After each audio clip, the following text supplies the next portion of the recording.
My loving students and my respected followers, today I am here having a Bengali short story. Isn't it? Very nice to hear, isn't it?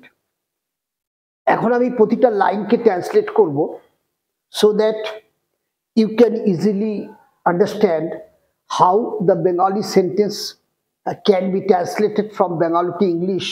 This is very important practice every time I say the same thing so that you can understand the importance of this practice, isn't it?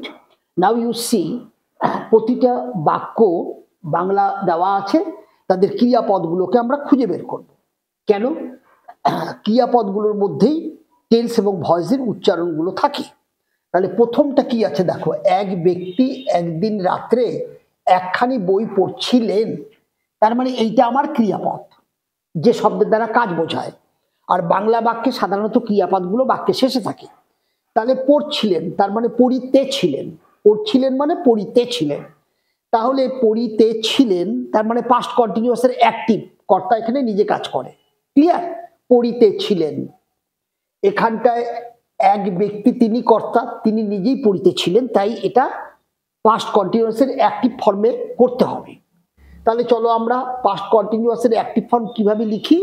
ওয়াস অথবা wire, ভার্বের present ফর্মের সাথে ING যোগ।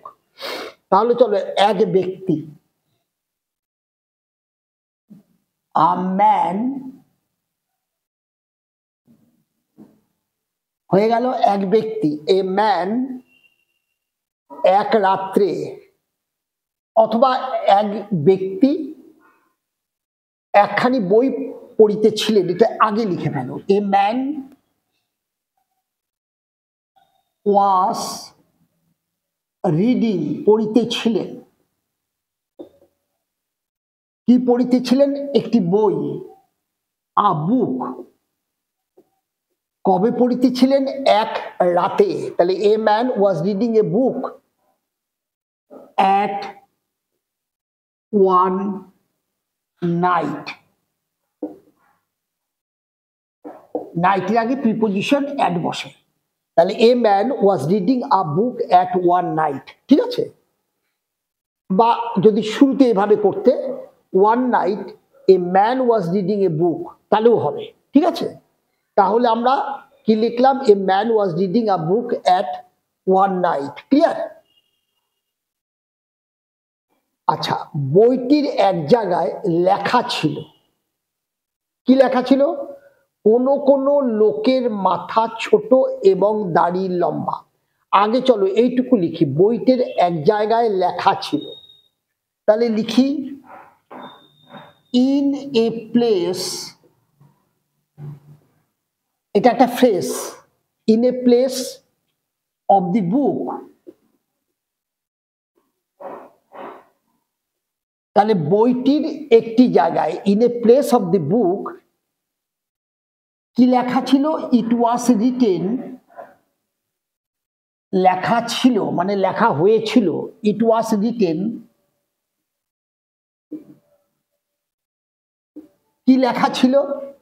কমা ইনভার্টেডের মধ্যে দেখো, বলছে কোনো কোনো লোকের মাথা ছোট এবং দাড়ি লম্বা হয়। তাহলে আমরা লিখি কোনো কোনো লোক মানে সাম পিপল, কোনো কোনো লোক মানে some people have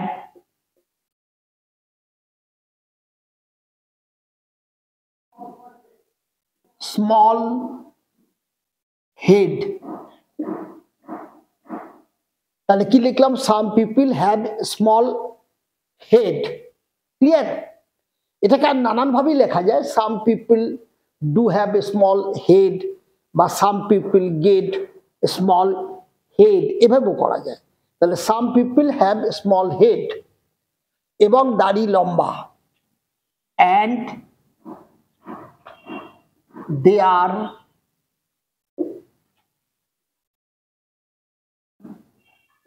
beard is long। তাহলে কি কি লেখা ছিল? some people have a small head and they are beard মানে দাড়ি ইজ লং, লম্বা হয়। ক্লিয়ার? এবার বলছে এখানে কমা আছে, এই শ্রেণীর লোক আহাম্মক, মানে এই শ্রেণীর লোক আহাম্মক মানে বোকা।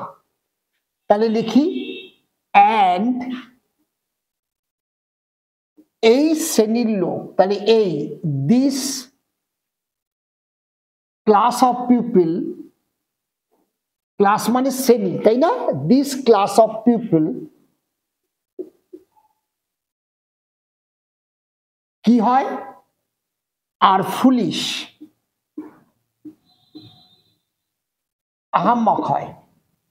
এটা দেখি লেখা আছে, তাহলে কি লেখা আছে? সাম people have a small head and their beard is long and this class of people are foolish. Clear? বোকা হয়। এবার বলছে পুস্তক পাঠকের দাড়ি লম্বা ছিল, তাহলে পুস্তক পাঠক ইংরেজি কি? রিডার। তাহলে আমরা কি লিখব? দ্য রিডার, পুস্তক পাঠক, দ্য রিডার অফ দি বুক, মানে বইটির যে পাঠক ছিল, the reader of the book had long, কি ছিল? লং বিয়ার্ড ছিল। তাহলে the reader of the book had long beard, লম্বা দাড়ি ছিল। ক্লিয়ার? Full stop. তিনি মাথায় হাত দিলেন, হি পুট হিজ হ্যান্ড, অর্থাৎ তিনি তার হাতটা রাখলেন, he put his hand on his head, তাহলে he put his hand on his head, তখন সে দেখলো আমার দাড়ি তো লম্বা, এবার মাথায় হাত দিয়ে দেখি তো, তাই সে কি করলো? হি put his hand on his head, মাথায় হাতটা দিল। আর কি হলো দেখো, এবং বুঝলেন, and understood, past tense, and understood, past tense, এবং তিনি বুঝলেন, কি বুঝলেন? তার মাথা ছোট। কি বুঝলেন? That his head is small, এটা তিনি বুঝলেন। এটা ইজও করতে পারো, ওয়াজও করতে পারো, কোনো প্রবলেম নেই। ক্লিয়ার? বা আমি ওয়াজই করে দিলাম, যখন এন্টারটা পাস্ট ইভেন্টে লিখছি তাহলে ওয়াজ করে দিলাম। তাহলে কি লিখলাম? Understood that his head was small, তার মাথাটা ছোট ছোট ছিল। তিনি চিন্তিত হলেন, তাহলে এই কারণে অ্যাজ এ রেজাল্ট, ফলে কি হয়েছে?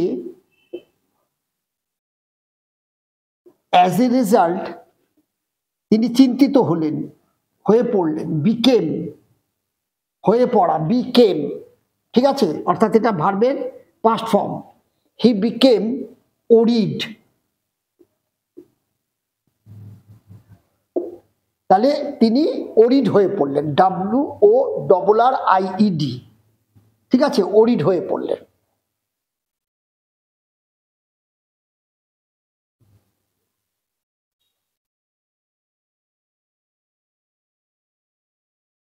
আচ্ছা, তাহলে এবার কি করব? চিন্তিত হয়ে পড়লেন এবং মনে মনে বললেন, অ্যান্ড, মনে মনে বললেন, অ্যান্ড said to himself, কি বললেন? অ্যান্ড said, এবং বললেন, কাকে বললেন? মনে মনে। তাহলে মনে মনে হলে টু হিমসেলফ, নিজের নিজের মনে মনে বললেন। অ্যান্ড said to himself, নিজের মনে মনে বললেন। কি বললেন? কমা ইনভার্টেডের মধ্যে কি বলেছে দেখো, মাথা বড় করার উপায় নেই। উনি বললেন মনে মনে যে মাথাকে তো বড় করা যাবে না। তাহলে আমি কি বলছেন উনি? There is no way to make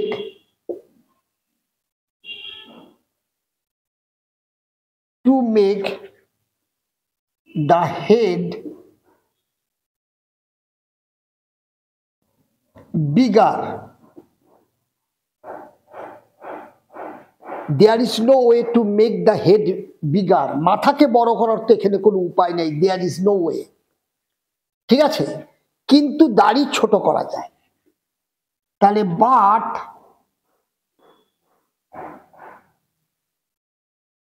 beard can be made,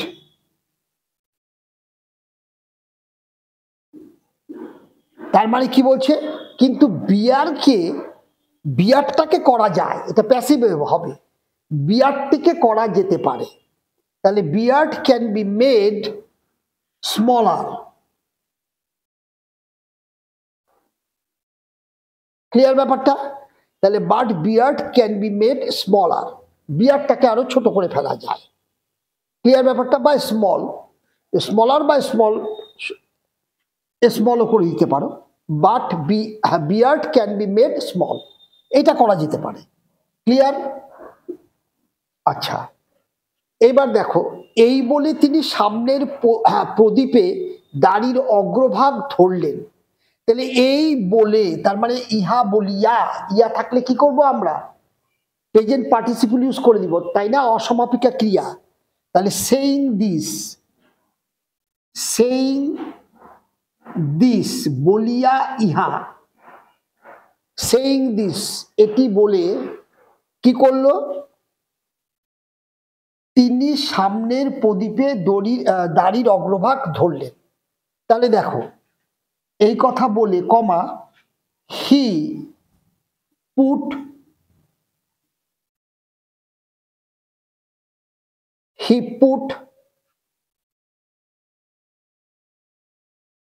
দা, অগ্রভাগ বলছে, দেখো অগ্রভাগ বলেছে, হি পুট দা ফ্রন্ট, অগ্রভাগ বলতে আমরা কি বুঝি, front part of his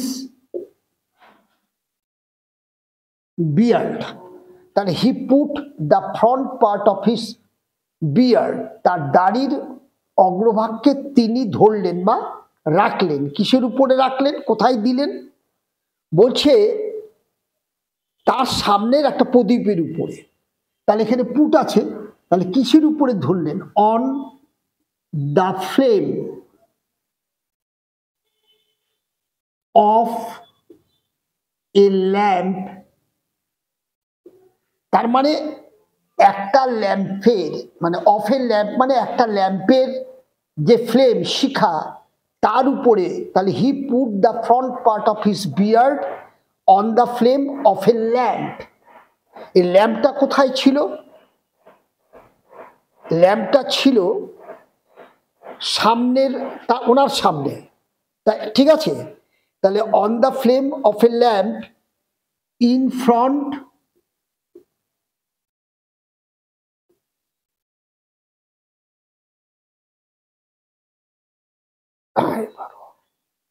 তাহলে ইন ফ্রন্ট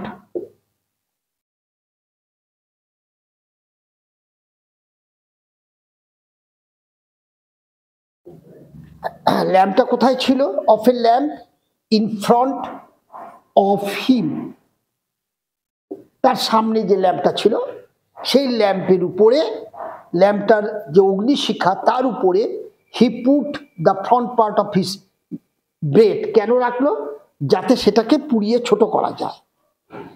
এতে তার দাড়ি ও মুখ পুড়ে গেল, তখন তিনি বললেন, তাহলে এতে, তাহলে আমরা কি লিখবো, অ্যাট দিস, এতে মানে অ্যাট দিস, এতে, তাহলে তার মুখ, দাড়ি ও মুখ পুড়ে গেল, at this his beard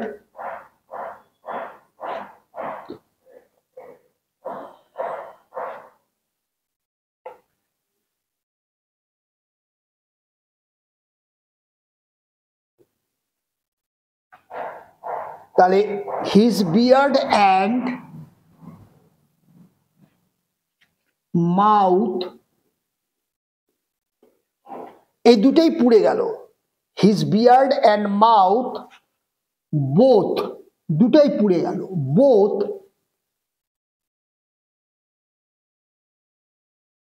burned down. ঠিক আছে, বার্ন মানে পুড়ে যাওয়া, বার্নড পাস্ট ফর্ম, পুড়ে গেল। At this his beard and mouth both burn down, পুড়ে গেল। এইবার কি বলছে দেখো, তখন তিনি বললেন পুস্তকের কথাই ঠিক। দেন হি সেইড, কি বলছেন, কমা ইনভার্টেডের মধ্যে কি বলছেন, what is written in the book is true. তার মানে কি বলছেন, যেটা লেখা আছে, what is written in the book,